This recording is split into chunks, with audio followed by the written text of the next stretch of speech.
ഇന്നത്തെ റെസിപ്പി നമുക്കൊരു പൂ പൊറോട്ടയുമായിട്ടാണ് വന്നിട്ടുള്ളത്. വളരെ ഈസി ആയിട്ട് കുട്ടികൾക്ക് ഉണ്ടാക്കി കൊടുക്കാൻ പറ്റിയ ഒരു വിഭവമാണ്. ഞാൻ അതിന് വേണ്ടിയിട്ട് ഒരു 10 സ്പൂണ്, ഒരു ഏകദേശം 1.5 കപ്പ് ഗോതമ്പ് പൊടിയാണ് ഞാൻ എടുത്തിട്ടുള്ളത്. അതിന് പകരം മൈദപ്പൊടി എടുക്കാം. മൈദപ്പൊടി ആകുമ്പോൾ നല്ല ടേസ്റ്റ് ഉണ്ടാവും കേട്ടോ. ഞാൻ മൈദപ്പൊടി കൊണ്ട് അങ്ങനെ ഉണ്ടാക്കാത്തത് കൊണ്ടാണ് ഗോതമ്പ് പൊടി വെച്ചിട്ട് ഉണ്ടാക്കിയിട്ടുള്ളത്.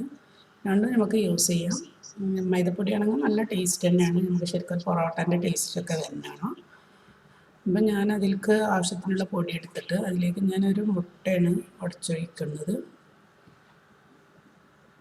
ഇതിലേക്ക് ആവശ്യത്തിനുള്ള ഉപ്പും ഒഴിച്ച് പിന്നെ പാകത്തിനുള്ള വെള്ളമാക്കിയിട്ട് നമുക്ക് മിക്സിയിലൊന്ന് നന്നായിട്ട് അടിച്ചെടുത്ത് തരാം.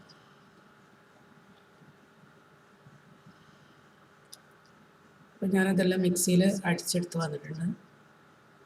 അപ്പോൾ ഈ ഒരു കൺസിസ്റ്റൻസിയാണ് വേണ്ടത്. കാണിച്ചു തരാം. അതിലേക്ക് നമ്മളൊന്ന് മിക്സി ഒന്ന് ചട്ടിയിട്ടൊന്ന് ഇത്തിരി വെള്ളം കൂടെ ഒഴിക്കുന്നുണ്ട്. അധികം ലൂസായി പോകണ്ട.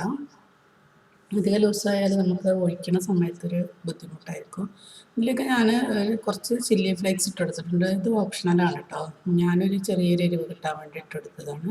അപ്പോൾ നമുക്ക് വേണമെങ്കിൽ നല്ല ജീരകം ചേർത്തെടുക്കാം, അങ്ങനെ എന്തെങ്കിലുമൊക്കെ. ഇപ്പോൾ ഓറിഗാനോ ചേർത്തെടുക്കാം. അപ്പോഴൊക്കെ അതിന് ഡിഫറെൻറ്റ് ടേസ്റ്റായി മാറും. ഞാൻ ഈ ഒരു കട്ടിക്കാണ് ഞാൻ എടുത്തിട്ടുള്ളത്. അപ്പം ഞാനിതൊരു പിന്നെ നമ്മളൊരു ബാഗിലാണ് ഒഴിച്ചു കൊടുക്കുന്നത്. നമ്മൾ പിന്നെ കോണ ഷേപ്പിലൊരു കവർ എടുക്കുക. എന്നിട്ട് അത് നമ്മളൊരു ഗ്ലാസ്സിലോ അല്ലെങ്കിൽ ഒരു പിന്നെ എന്തെങ്കിലും ഒരു ടിന്നിലോ വെച്ചതിന് ശേഷം ഈ മാവ് നമുക്ക് അതിലേക്ക് ഒഴിച്ചു കൊടുക്കാം. അപ്പം ഞാനൊരു ടിന്നിൽ ഒഴിച്ചിട്ട് ഇതേപോലെ പാത്രത്തിലേക്ക് ഇത് ഒഴിച്ചു കൊടുക്കണം. നമുക്ക് ഈസി ആയിട്ട് ഒഴിക്കാൻ വേണ്ടിയിട്ടാണ് ഇങ്ങനെ ചെയ്യുന്നത്. ബിഗിനേഴ്സിന് വേണ്ടിയിട്ടാണ് പറയുന്നത്, മറ്റുള്ളവർക്കൊക്കെ അത് അറിയുന്നുണ്ടാവും.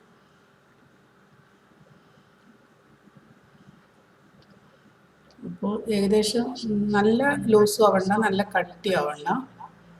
അപ്പോൾ ആ ഒരു പരുവത്തിൽ വേണം ചെയ്തെടുക്കാൻ വേണ്ടിയിട്ട് കേട്ടോ. ഞാൻ ദോശക്കല്ല് അടുപ്പത്ത് വെച്ചിട്ടുണ്ട്.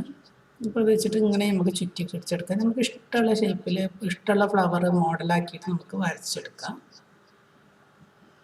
നമുക്ക് ഇതേപോലെ പൂ പോലെയൊക്കെ ആക്കി അങ്ങനെയൊക്കെ ആകുമ്പോൾ കുട്ടികൾക്കൊക്കെ കഴിക്കാൻ ഇഷ്ടമാവുമല്ലോ, അങ്ങനെ ഒരു വെറൈറ്റി ഇതിൽ കാണുമ്പോൾ.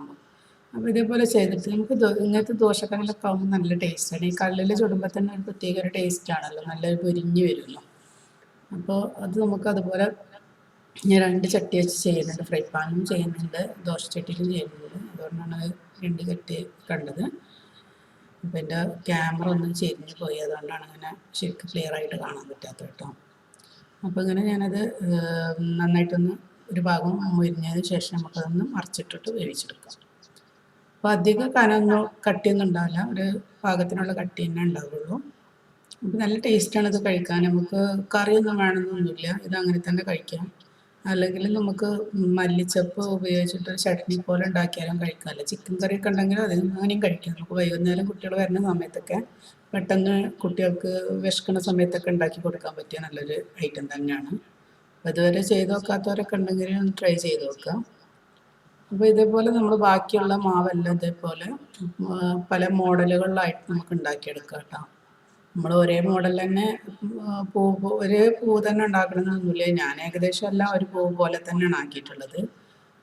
നമുക്ക് പല ഡിസൈനൊക്കെ അറിയുന്നുണ്ടെങ്കിൽ പല മോഡലുകളിലും നമുക്ക് ചെയ്തെടുക്കാവുന്നതാണ്. പിന്നെ ഒരുപാട് ലൂസും ആവണ്ട, ഒരുപാട് ടൈറ്റും ആവണ്ട. ആ ഒരു കൺസിസ്റ്റൻസിയിലാണ് നല്ലത്. അപ്പോഴേ ഇങ്ങനെ കറക്റ്റായിട്ട് കിട്ടുള്ളൂ. പിന്നെ ഓൾസ് ഉണ്ടാക്കുന്ന സമയത്തും പ്രത്യേകം ശ്രദ്ധിക്കുക. ഒരുപാട് വലിയ ഓളായി കഴിഞ്ഞാൽ, ഞാൻ ആദ്യം ഒരു ബാഗിലാക്കിയപ്പോൾ ഞാൻ കട്ട് ചെയ്യുന്ന സമയത്ത് എൻ്റെ ആ ഓൾസ് കുറച്ച് വലുതായി പോയിരുന്നു. അപ്പോൾ ഞാനത് പിന്നെ മാറ്റിയിട്ട് വേറൊരു ബാഗിൽ ആക്കിയിട്ടാണ് ഇത് ചെയ്തിട്ടിരിക്കുന്നത്.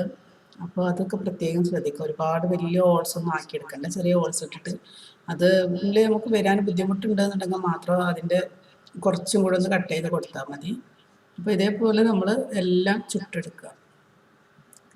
ഇതുപോലെ ചെയ്ത് നോക്കാത്തവരൊക്കെ ഉണ്ടെങ്കിൽ ചെയ്ത് നോക്കുക. വളരെ ഈസി ആയിട്ട് നമുക്ക് കുട്ടികൾക്ക് ഉണ്ടാക്കി കൊടുക്കാൻ പറ്റിയ 4 മണിക്ക് ഒരു സ്കൂൾ വിട്ട് വരുന്ന സമയത്തൊക്കെ ഉണ്ടാക്കി കൊടുക്കാൻ പറ്റിയൊരു വിഭവം തന്നെയാണ്.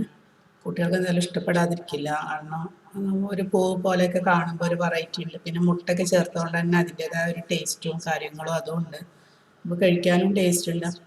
അപ്പോൾ എന്തായാലും കുട്ടികൾക്ക് ഇഷ്ടപ്പെടും, വലിയവർക്കും ഇഷ്ടപ്പെടുന്നത് തന്നെയാണ്. നമുക്ക് എപ്പോഴെങ്കിലും വിശക്കണ സമയത്തൊക്കെ പെട്ടെന്ന് ഉണ്ടാക്കി കഴിക്കാൻ പറ്റിയ ഒരു വിഭവം തന്നെയാണ്. പിന്നെ ഇപ്പോൾ വീട്ടിൽ എങ്ങനെയായാലും മൈദപ്പൊടി, ഗോതമ്പ് പൊടി അതിലേതെങ്കിലും ഒന്ന് നമ്മുടെ വീട്ടിൽ എങ്ങനെയായാലും ഉണ്ടാവും. അതേപോലെ തന്നെ മുട്ടയൊക്കെ വീട്ടിലില്ലാത്ത വീടുകൾ കുറവായിരിക്കുമല്ലോ. അപ്പോൾ ഇതേപോലെയാണ് ഞാൻ ഉണ്ടാക്കിയെടുത്തിട്ടുള്ളത്. അപ്പോൾ നല്ല മുരിഞ്ഞൊക്കെ വരുമ്പോൾ നല്ല രസമാണ്, കുറച്ച് ക്രിസ്പി പോലെയൊക്കെ ഉണ്ടാവും. അപ്പോൾ ഇങ്ങനെ ഓരോന്നും നമ്മൾ ചുട്ടെടുത്തിട്ടുണ്ട്.